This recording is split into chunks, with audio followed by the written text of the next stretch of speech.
There, folks, Will Holden from the Riverside Press Enterprise and HSGameTime.com doing a new feature we've got here called Coach's Corner, where we go around with some of the coaches from the area, talk about the things they do well. One of the things people know that Great Oak does well with here, Coach Robbie Robinson, is the triple option. And we're going to have Coach explain it real quick for us. And Robbie, just talk about initially the reason for settling on the triple option as your offensive choice. I'm a big fan of the option just because what it does is generally defenses have to play assignment sound. You don't get quite as much blitzing.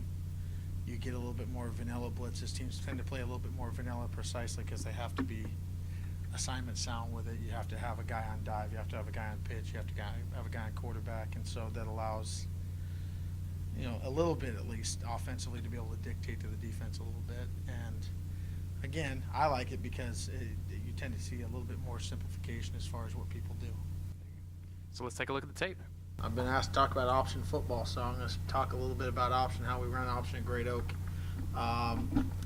3 real option plays we run at Great Oak. The first one is a load option. That's a double option. There's no dive phase. It's basically quarterback or pitch. Obviously right here, as you can see, quarterback attacks downhill, pitches off the defender that we choose to pitch off of, and it's a perimeter scheme. There's no dive phase to a double option when it's a load option. True triple option that you talk about, Will, is generally a veer option.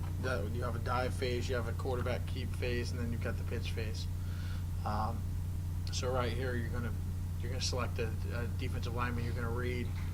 Basically, you're on the dive phase. You're gonna look at that lineman. If the lineman comes to tackle the dive back, you pull it. If he doesn't, you give.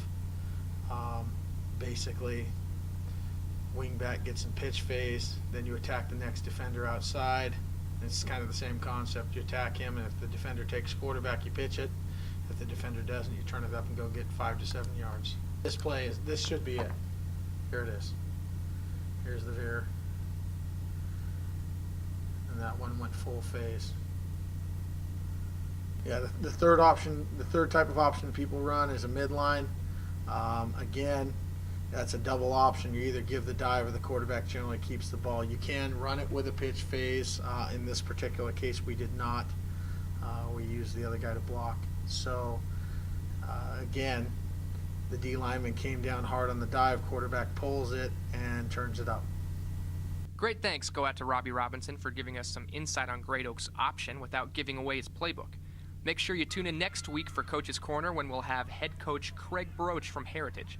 His Patriots threw the ball early and often on the way to winning the run-oriented Sun Belt League a year ago, but they aired it out just 5 times in a big win over San Jacinto last week. To rush or to pass? That's the question we'll ask next week when we have Craig Broach. Until then, alongside videographer Pep Hernandez, I'm Will Holden for HSGameTime.com.